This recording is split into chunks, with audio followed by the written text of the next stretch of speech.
Olá, meu amigo e amiga. Você certamente já deve ter ouvido falar numa série de filmes que recebeu o título de Velozes e Furiosos. Pois bem, nós podemos ter aqui no nosso país, a partir do dia 25 de fevereiro, uma situação muito inusitada que poderá receber um título também inusitado, o de Velozes e Esquecidos. Isso porque algumas criaturas que estão confirmando a participação no evento golpista do dia 25 de fevereiro, promovido pelo bolsonarismo insano, poderão ter complicações com a justiça e com a polícia. E aí vão dizer que não se lembram de ter dito aquilo que disseram, que não foi bem assim, que as coisas foram tiradas de contexto, mas aí será tarde demais. Será que essa gente que está fazendo bravatas pelas redes sociais, eles vão ter firmeza para sustentar algumas posições depois que o evento descer ladeira abaixo e comprometer uma série de criaturas? Pois bem, vou conversar com vocês sobre o que está acontecendo, como é que tem algumas mudanças muito complicadas que revelam o caráter de algumas criaturas que estão no meio desse contexto, e também vou falar da desmontagem do discurso moral que o bolsonarismo tem feito durante tanto tempo e que agora começa a sofrer alguns furos na embarcação, no casco da embarcação. Mas antes de mais nada, quero convidar você que está chegando agora ao nosso portal e não nos conhecia, para que você se inscreva aqui conosco, conheça também os nossos outros vídeos. Se você gostar, compartilhe, recomende, não se esqueça, dê o seu joinha, o seu comentário, e se puder, se inscreva aqui também no nosso clube de membros. Você aqui é muito bem-vindo e muito bem-vinda. Bom, vamos aos temas. Gente, olha, tem algumas coisas que nós fazemos aqui nas redes, né, dos progressistas, que mexem com esse pessoal do mundo da insanidade, pessoal do mundo paralelo. E aí, de repente, um átomo, né, de bom senso ou de simancol atinge alguma dessas criaturas. A principal delas é o mentor intelectual, constitucional, jurídico, político, etc, etc, etc, do ex-presidente da República, o inelegível e futuro presidiário, porque ele não tem como fugir desse destino que lhe aguarda, né? Então, ontem eu mostrei para vocês, aliás, no nosso encontro de hoje, a entrevista que ele deu ontem, já numa posição bem mais branda e tal, que não tem dinheiro público, que é uma grande falácia, né? No aluguel do caminhão de som, do trio elétrico, o maior trio elétrico do Brasil, o que mostra que ele faz uma perversão da realidade, uma vez que essas instituições religiosas, elas têm uma imunidade tributária. Então, na medida que o cara arrecada dinheiro para a instituição, e ao invés desse dinheiro, de parte desse dinheiro ser revertido para o povo, né, para a saúde e educação, é revertido para uma cerimônia político-partidária, aí nós estamos diante de uma grande distorção. Não foi por outra razão, né, que além de ter feito o encontro com vocês e ter falado dessa situação, eu fiz um Twitter também ontem, com o seguinte texto: o carnagado do capeta. Malafaia está usando dinheiro doado à associação religiosa AVC para pagar manifestação do dia 25. A entidade pede doações para crianças com fome, mas a grana também vai patrocinar campanha bolsonarista que pede prisão de Xandão. É errado chamar isso de golpe nos fiéis? Pois bem, aí hoje de manhã cedo, já vi o ICL também falando disso, Eduardo Moreira, muita gente espalhando pelas redes esse tipo de incongruência moral, para dizer o mínimo, né? A associação é essa aqui, a Vitória em Cristo, né? Botam aqui as crianças como uma bandeira para conseguir arrecadar dinheiro, coloco aqui os locais para você fazer a doação, e o dinheiro ia para lá para sustentar essa micareta, né, maligna. E aí o Malafaia sentiu, né, que poderia ter ali um abandono de dizimistas, a pessoa que dá o dízimo e que contribui para a associação, assistindo o seu dinheiro ser desviado para propósitos políticos, para tentar defender um criminoso que está moribundo a rumo ali da Papuda ou de Bangu 8. E aí ele publicou hoje. Atenção, até agora nada foi pago do evento do dia 25/2. Nem a Assembleia de Deus Vitória em Cristo ou a Associação Vitória em Cristo vão pagar coisa nenhuma. Ontem ele está dizendo que ia pagar, né? Que a associação ia pagar. Mesmo a Associação Vitória em Cristo, que no seu estatuto prevê que ela pode bancar manifestações públicas. Mesmo assim, não pagará um centavo. A responsabilidade é minha e pessoal. Com o maior prazer, farei isso em favor do Brasil. Bom, vai fazer com o dinheiro que ele recebe, lá, as prebendas, né? Que recebe dos seus fiéis, né? Então, os fiéis, você que é dizimista, você está dando dinheiro para a sua igreja, a Igreja Vitória em Cristo, saiba que o líder está utilizando para os seus caprichos políticos pessoais, os seus interesses pessoais. Jesus, Deus, não tem, o Todo-Poderoso não tem absolutamente nada a ver com essa história, tá bom? Só para deixar bem claro. E os insanos que vivem no mundo paralelo estão achando que estão amedrontando a sociedade brasileira, que vão fazer algum tipo de pressão, algum tipo de transformação na realidade. Vamos conferir o que é que vai acontecer com essas pessoas que ousarem a desafiar a justiça mais uma vez, a democracia, o Estado democrático de direito. Vamos ver se eles vão ser muito velozes e se eles serão também muito esquecidos depois disso. Uma dessas criaturas é essa aqui. Silas Malafaia explica detalhes sobre o ato do dia 25 de fevereiro convocado por Bolsonaro.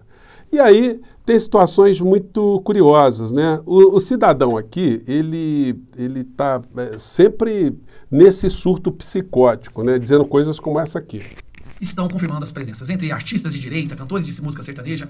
Nós estamos falando do maior evento político, talvez, da história do nosso país. Tudo isso com 2 semanas de organização. O maior evento da história política do nosso país, que é para incautos defenderem um criminoso, é complicado isso aí, né? Tem uma situação muito curiosa que eu peguei ontem no vídeo da criatura, né? Ele também todo emocionado aqui, dizendo que vão reunir milhares e milhares de pessoas. É pra gente ter algum tipo de receio dessa história?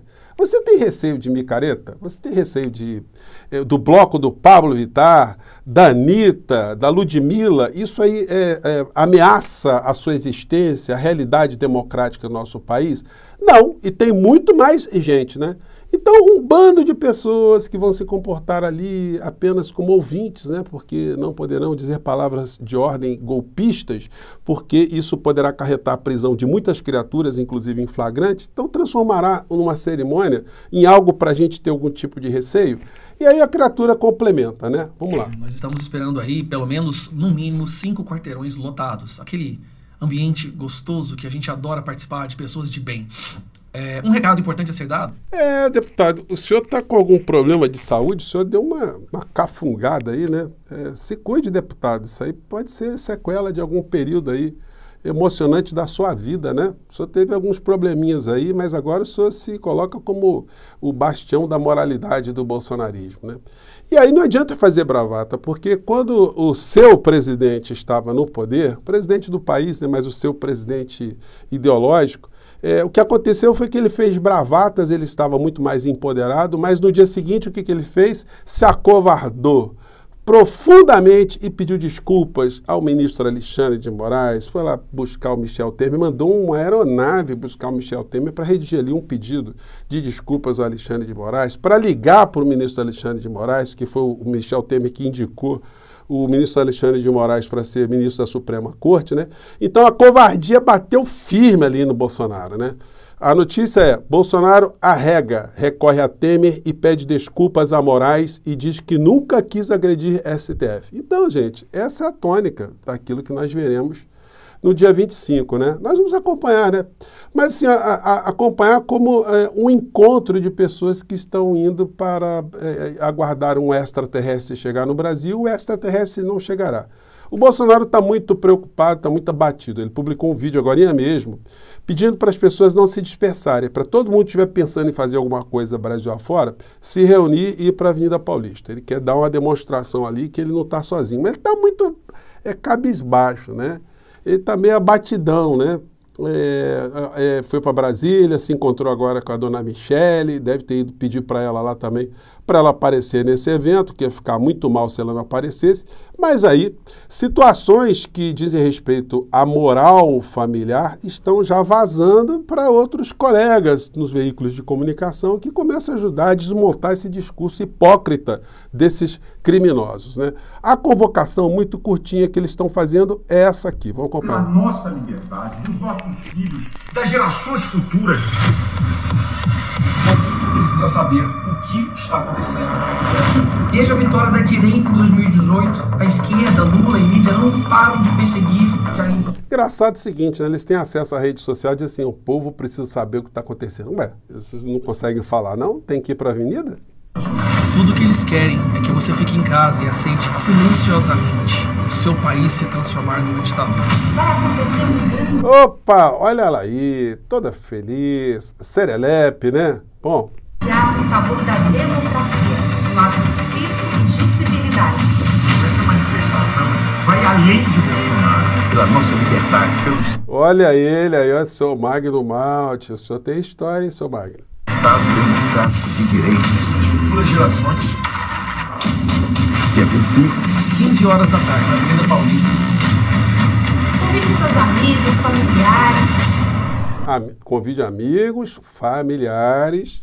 Todos juntos pelo Brasil. Venham de verde e amarelo. Porque no fim das contas, o último alvo é você. Iremos registrar esse momento para mostrarmos para o Brasil e o mundo que o Brasil é Deus, pátria, família e liberdade. Pátria, família e liberdade. Aí, a dona Michele, a senhora vai dizer o que lá na manifestação, né? Vai fazer saudações às famílias, mas que família que a senhora está falando? Tem situações muito complicadas, né, para vocês ficarem falando de família, né? A enteada de Bolsonaro que aos 20 anos terá salário de 13 mil, né? Muitas pessoas não sabem que a Michele tem uma filha de um outro casamento, né? Do primeiro casamento. E que ela empregou a filha, conseguiu um salário. Ela colocou todo mundo da família em algum buraco, algum cabide, né? Então, essa senhora tem muita dificuldade de romper com o bolsonarismo, né? Filha, irmãos e genro. Família de Michele Bolsonaro ganha cargos em gabinetes pelos estados. Colocou uma penca de gente, todo mundo dependendo dela, né? Uma ruptura com o capitão poderia ter consequências muito complicadas para a criatura, né? Então ela está muito comportadinha, mas tem umas cisanas que estão vazando, né? Jair Renan é indiciado por falsidade ideológica e lavagem de dinheiro. Cadê a solidariedade do pai? O pai gravou alguma coisa para defender o filho? Os irmãos? Isso denota uma coisa muito complicada nessa família, né? Já comentei com vocês também essa história que está no livro da Juliana Dalpiva, né? O negócio do Jair, as histórias escabrosas. A Michele vai dizer o quê? Olha, eu quero mandar um grande abraço para a família do Bolsonaro, a primeira família da dona Rogéria Bolsonaro, com quem ele teve uma cisânia muito grande. Ele tirou o nome dela e colocou o Carlos Bolsonaro para disputar as eleições contra a própria mãe.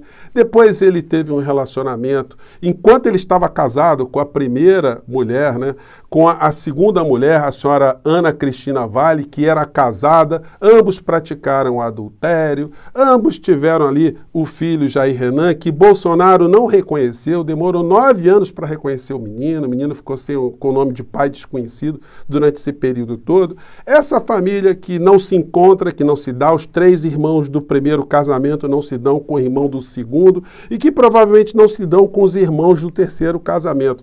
Esse aglomerado que vocês gostam de chamar de família, realmente é um exemplo muito grande para o Bolsonaro ficar se jactando, você ficar se jactando, dona Michele, de defensores da família, sem contar outras situações aí, né, que estão atingindo o núcleo do discurso da família. E a coisa está vazando de uma tal maneira que hoje eu vi essa coluna aqui, da Madeleine Laxco, né? Onde ela fala alguma coisa assim, questionando na boa, né, gente? Olha só, quando eu trago esse assunto aqui à tona, não é para ficar fazendo papel de colunista de fofoca, né? Mas é para ajudar a desmontar um discurso bandido que essas pessoas fazem para angariar votos e poder, né? Então a Madeleine diz o seguinte, vamos lá sobre esse aspecto.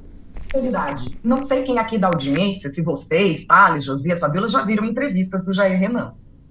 Eu já vi várias entrevistas do Jair Renan e, assim, Quando eu vejo esse caso, eu fico perguntando, foi ele que bolou esse plano todo?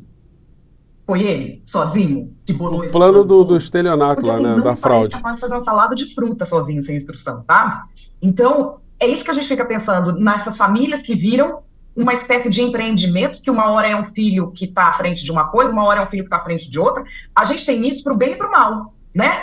A gente tem famílias que juntas prosperam, o pai, a mãe vão fazendo as coisas, vão colocando os filhos. O que a gente vê nessa formação familiar é, primeiro, muita beligerância, como trouxe aqui o Thales. A gente conhece as pessoas que circulam ali, e não é uma família que a gente pode dizer que é defensora da família. É muita beligerância, é muito maltratar entre irmãos. A mãe do Jair Renan é a pessoa que começa a fazer toda essa estruturação financeira do que viria a ser o império Bolsonaro que se cria na política. O Bolsonaro e os filhos, e também essa coisa de todo mundo ter mandato junto, fez com que pessoas que eram de uma classe média baixa construíssem um verdadeiro império estando na política. E a gente vê agora essas notícias vindo à tona, elas começaram a vir à tona quando o Bolsonaro começou a ficar famoso nacionalmente. O pior de tudo é o seguinte, que essas histórias, a maior parte delas, já era de conhecimento da grande mídia aqui no nosso país, mas nunca revelou, nunca ajudou a desmontar esse grande farsante que acabou chegando à presidência da República e causou tantos males ao nosso país. Mas antes tarde do que nunca, né? Vamos começar a jogar luzes para desmascarar esses hipócritas aí, que são muito perigosos ainda. Gente, eu fico por aqui, um grande abraço e até o nosso próximo encontro. Tchau!